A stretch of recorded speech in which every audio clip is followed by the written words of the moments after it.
రోజున కూడా సిఇఓ గారిని కలిశాం. నాకున్న కొన్ని అభ్యంతరాలను తెలియజేయడం జరిగింది.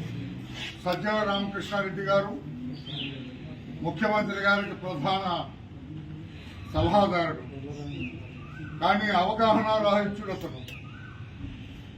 అతను మాట్లాడే మాటలు సభ్య సమాజానికి, రాష్ట్రంలో శాంతి భద్రతల విఘాతానికి దారితీసేటట్లుగా ఉన్నాయి.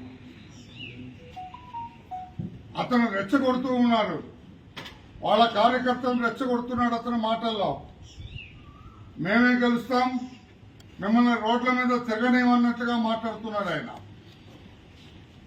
మీరు ఎందుకు పోలింగ్ బూత్ క్యాప్చర్ అయితే బాక్స్ పగలగొడితే మీరు ఎందుకు రిపోర్ట్ చేయలేదని అడుగుతున్నారు. ఆ రోజునే రిపోర్ట్ చేశాం. నోటికి వచ్చినట్లుగా మాట్లాడద్దు సజ్జల రామకృష్ణారెడ్డి గారు. అయిపోయింది, మీ కేల్ ఖతం అయిపోయింది, మీ దుకాణం బంద్ అయిపోయింది. ఎప్పుడైతే 202 బూత్ లో మాచర్లలో బాక్స్ పగలగొట్టాడు మీ ఎమ్మెల్యే పిన్నెల్లి, బాక్స్ పగలగొడితే వీవీప్యాట్ స్లిప్పులు బయటపడ్డాయి. ఆ స్లిప్పుల్లో చూస్తే 6 వైసీపీ 22 టీడీపీ పడ్డాయి.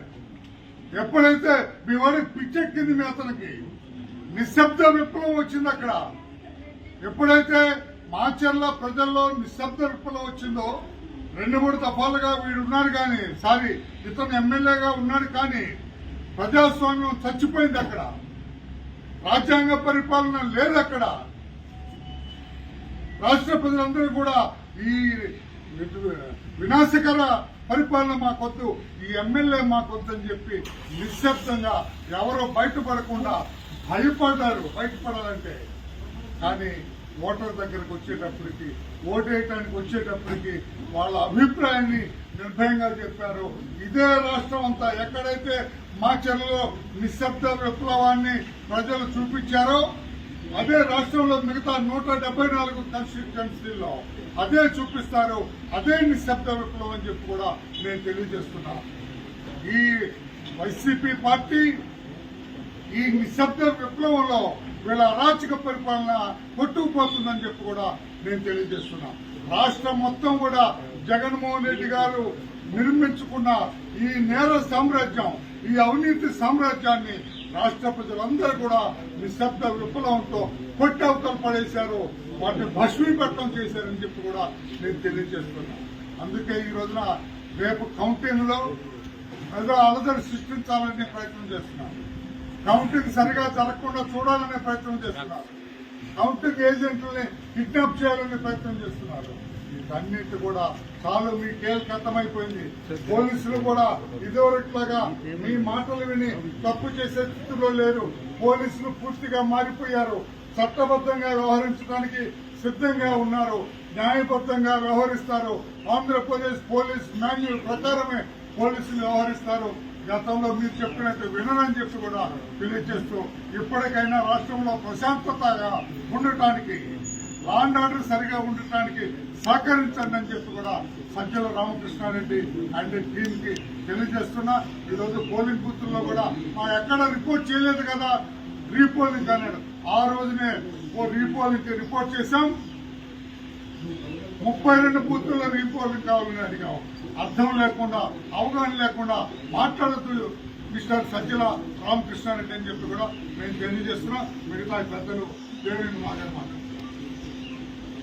కాసిమైల్ కానీ ఇవన్నీ కూడా వాటి మీద సవివరంగా ఒక నోటు ఏదైతే ఆన్ పేపర్ పెట్టిమని అడుగుతున్నాం, దాని మీద త్వరలోనే సోమవారం కల్లా ఇస్తామని తెలియజేశారు.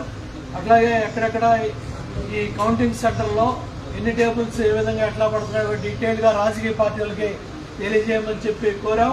దాని మీద కూడా రాజకీయ పార్టీలు మీటింగ్ పెట్టి అది కూడా తెలియజేస్తా ఉన్నారు. అట్లాగే ఇప్పుడే రామయ్య గారు చెప్పినట్టుగా సజ్జలు కావచ్చు, ట్విట్టర్ పెట్ట సాయిరెడ్డి కావచ్చు, మళ్ళీ ట్విట్టర్ మళ్ళీ కబుర్లు చెప్తా ఉంది. నెల్లూరులో నీ కథ ఏంటో చెప్పు సాయిరెడ్డి. నెల్లూరులో నీ కథ చెప్పకుండా 4 సీట్లు వస్తాయో 2 సీట్లు వస్తాయో నెల్లూరులో చెప్పడానికి ప్రజలు సిద్ధంగా ఉన్నారు. నీకు నీ పార్టీకి ఈ ట్విట్టర్ కబుర్లో మానేమని చెప్పి సాయిరెడ్డి కూడా చెప్తున్నాం. సజ్జలు కూడా ఇవాళ కౌంటింగ్ మేము ఆ రోజు రీకౌంటింగ్ చాలా స్పష్టంగా అటు ఒంగోలు కావచ్చు, దర్శి కావచ్చు, చాలా ప్రాంతాల్లో ఎక్కడైతే మాచర్లు కావచ్చు ఇవన్నీ కూడా ఆడటం జరిగింది. అదేవిధంగా ఏదైతే జరిగిన సంఘటనలో శేషగిరిరావు మీద దాడి జరిగింది, లోపలే పిన్నెల్లి బెదిరించాడు, బయటికి రాగానే శేషగిరి తల పగిలింది కూడా ఉంది. అదే 307 సెక్షన్ పెట్టి ఉంటే పోలీస్ యంత్రాంగం 10 రోజుల్లో పని పూర్తి చేస్తుంటే నిన్న హైకోర్టులో అతనికి ఆ రక్షణ దొరికేదా?